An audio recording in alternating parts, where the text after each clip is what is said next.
I had been hiking the Appalachian Trail for weeks, enjoying the peace and quiet of the wilderness. The trail stretched out before me, a ribbon of dirt winding through dense forests, across rolling hills, and over rocky mountains. I was alone, but I liked it that way. The solitude gave me time to think and the chance to truly connect with nature. Every day, I would hike from sunrise to sunset, stopping only to eat or rest my tired legs. At night, I would find a spot to set up my tent and fall asleep to the sounds of the forest. One evening, after a long day of hiking, I found a perfect spot to camp. It was a bit off the main trail, in a small clearing surrounded by tall trees. The sun was setting, casting a warm golden light over everything. I set up my tent, cooked a simple dinner, and sat by a small fire, watching the flames dance and flicker. The forest was alive with the sounds of birds, insects, and the rustling of leaves. I felt at peace, happy to be alone in such a beautiful place. As darkness fell, I crawled into my tent and settled into my sleeping bag, ready for a good night's sleep. The fire had died down, and the forest around me was quiet. I closed my eyes and started to drift off. Then, sometime around midnight, I woke up with a start. I lay still, listening. At first, I heard nothing but the sound of my own breathing. Then I heard it, footsteps crunching on the leaves outside my tent. My heart began to pound in my chest. I held my breath, straining to hear. The footsteps were slow and deliberate, moving closer to my tent. I could hear them circling around me, pausing now and then as if someone, or something, was listening too. I felt a cold sweat break out on my forehead. I was miles from the nearest town, far from any other hikers. Who could be out here in the middle of the night? I reached for my flashlight and slowly unzipped my tent just enough to peek outside. I shone the light into the darkness, but I couldn't see anything. The footsteps stopped. I listened for what felt like an eternity, but all I heard was the distant hoot of an owl. I convinced myself it was just an animal, a deer or a raccoon, maybe, and tried to calm down. I zipped the tent back up and lay down, but sleep wouldn't come. My mind was racing, imagining all sorts of dangers lurking in the dark. Then, just as I was beginning to relax, I heard something even more terrifying, a soft whisper, almost like a chant, coming from just outside my tent. The voice was low and mumbled, and I couldn't make out the words, but it sent a chill down my spine. I froze, my heart pounding so loudly I was sure it would give me away. Who was out there, whispering in the middle of the night? I grabbed my flashlight again and unzipped the tent, this time more quickly. I shone the light in every direction, my hands shaking. Again, there was nothing, just the silent trees and the darkness pressing in around me. But the whispering continued, a constant, eerie murmur that seemed to come from all around me. I felt a surge of panic. I was alone in the wilderness, with no way to call for help, and someone, was out there, watching me. I knew I had to get out of there. I threw my things into my backpack, my hands trembling. I packed up my tent in record time, my ears straining for any sound. The whispering seemed to follow me, growing louder as I stumbled through the dark forest, trying to find the main trail. My flashlight beam bounced wildly, casting strange shadows on the trees. Every rustle, every snap of a twig made me jump. Finally, after what felt like hours, I found the main trail. I started walking quickly, then broke into a run. I didn't stop until the sun began to rise, casting a pale light over the forest. Only then did I feel safe enough to stop and catch my breath. I never found out who, or what, was out there that night. But the experience haunted me for the rest of my hike, a reminder that even in the most peaceful places, there can be hidden dangers.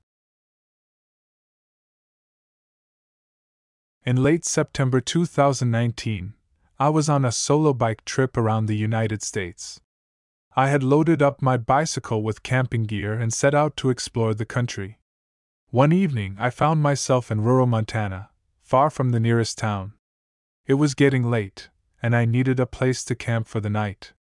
I found a quiet spot deep in the forest, far from any roads or houses. It seemed perfect for a peaceful night's sleep. As I set up my tent, I noticed how quiet it was. There were no sounds of traffic, no voices, not even the usual chirping of crickets.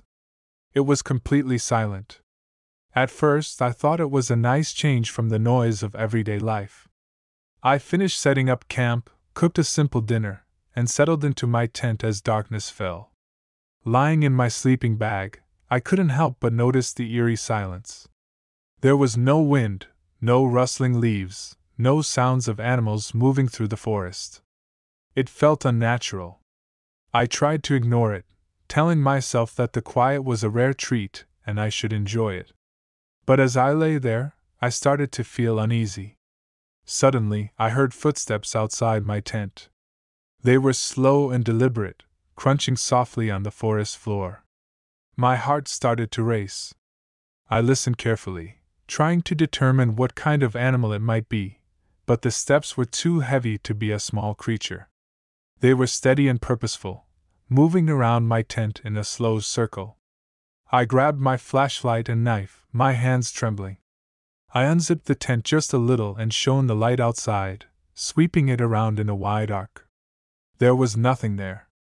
The footsteps stopped as soon as the light hit the trees. I waited, holding my breath, but the forest remained empty and silent. I zipped the tent back up, my mind racing with possibilities. Maybe it was just my imagination, or perhaps a deer or another animal curious about my campsite. I tried to calm down and go back to sleep, but the footsteps started again, closer this time. They moved slowly around my tent, stopping every few steps as if whoever was out there was listening for something. I felt a cold sweat on my forehead. I knew I couldn't stay here. I quickly packed up my things, trying to make as little noise as possible. Every rustle of my sleeping bag, every clink of my cooking gear seemed unbearably loud in the silent forest. The footsteps continued, a constant reminder that I was not alone. I finally had everything packed and ready to go. I unzipped the tent and stepped outside, my flashlight in one hand and my knife in the other. I shone the light around one last time, but there was still nothing.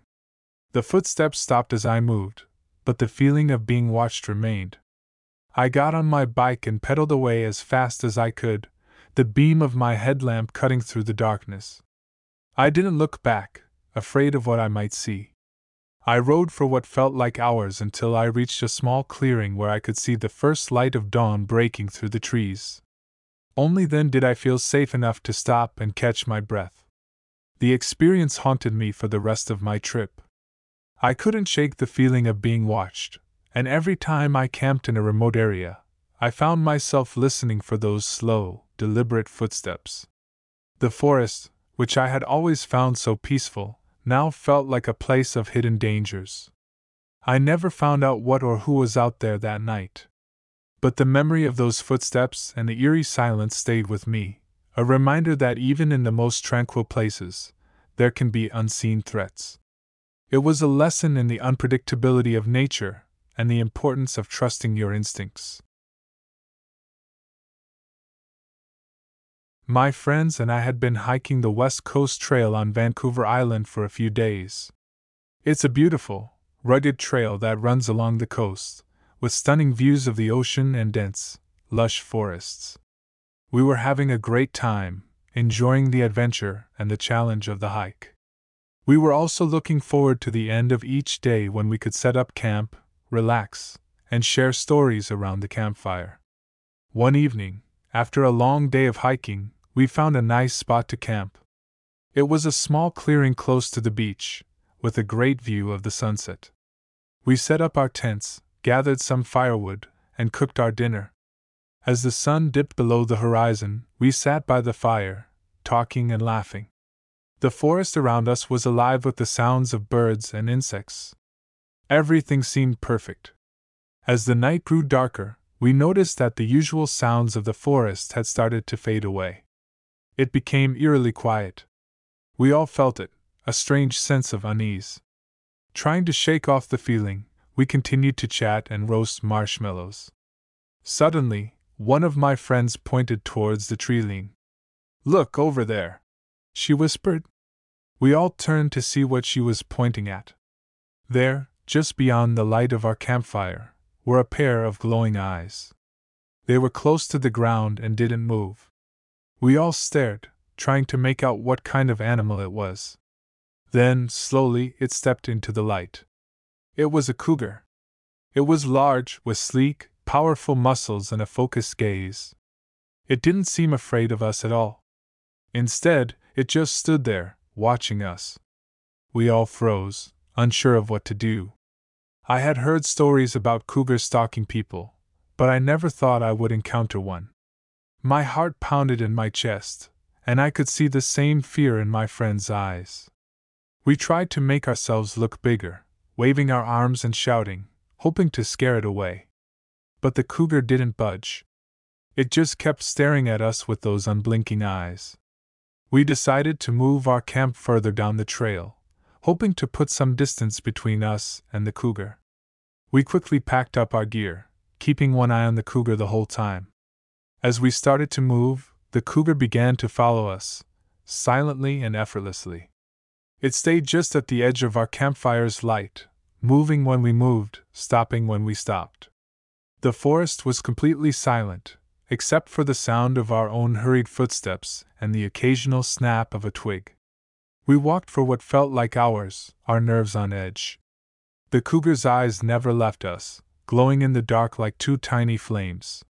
We could hear its low growls, a constant reminder that it was still there, stalking us. None of us dared to stop or rest. We just kept moving, hoping to find a ranger station or some other sign of safety. Finally, as the first light of dawn began to break through the trees, we saw a small wooden sign pointing to a ranger station a few miles ahead. We quickened our pace, almost running now, desperate to reach safety. The cougar followed us all the way to the edge of the forest, then disappeared back into the trees. We didn't stop until we reached the ranger station, exhausted and terrified. We told the ranger what had happened. He listened carefully, and then told us we were lucky to be alive. Cougars that are not afraid of humans can be very dangerous.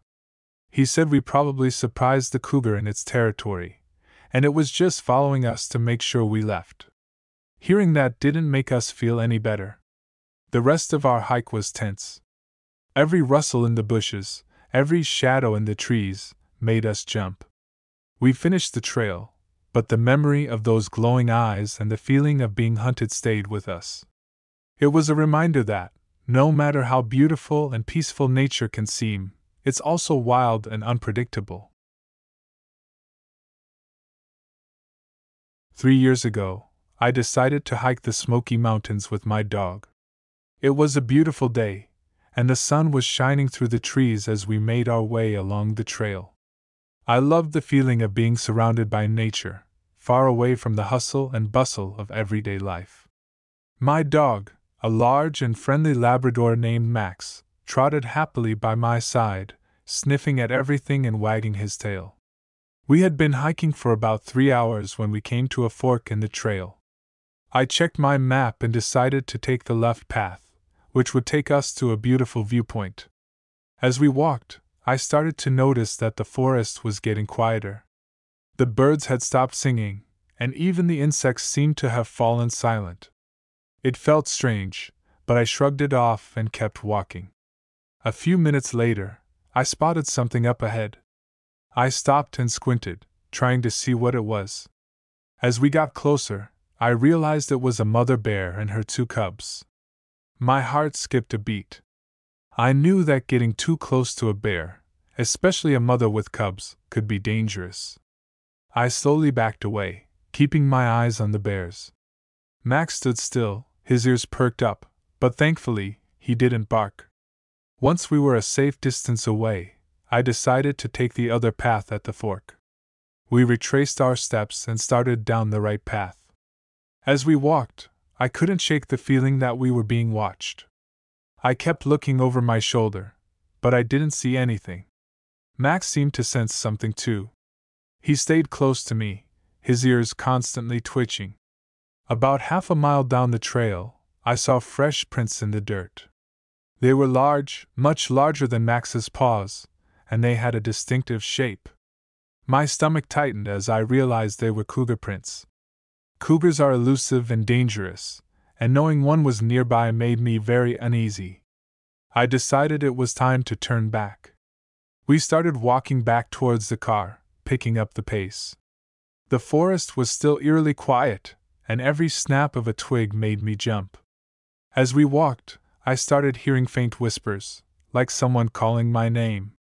I looked around, but there was no one there. The whispers seemed to be coming from all directions, and they grew louder as we walked. My mind raced. I knew we were alone, but the whispers were so clear. I felt a chill run down my spine. Max was also on edge. His tail was tucked between his legs, and he stayed close to my side. I tried to stay calm, telling myself it was just my imagination, but the whispers didn't stop. They were constant, and they made my skin crawl. As we got closer to the car, the whispers faded, but the feeling of being watched didn't go away. I kept looking around, expecting to see someone or something following us, but the trail remained empty. We finally reached the parking lot, and I let out a sigh of relief. I quickly loaded Max into the car and got in, locking the doors behind me. As I drove away, I couldn't shake the feeling that something was still watching us. I glanced in the rearview mirror, half expecting to see a figure standing at the edge of the forest, but there was nothing. The drive home was tense, and I kept looking in the mirrors, paranoid that something was following us. When we finally got home, I felt a wave of relief. I let Max out of the car and we both went inside, glad to be safe. That night, I couldn't stop thinking about the whispers and the feeling of being watched. It was the most unsettling experience of my life, and it made me wary of hiking alone in the future. I haven't been back to the Smoky Mountains since that day. The beauty of the forest was overshadowed by the eerie silence, the fresh cougar prints, and the haunting whispers. It was a reminder that even in the most peaceful places, there can be hidden dangers, and sometimes, it's best to trust your instincts and turn back.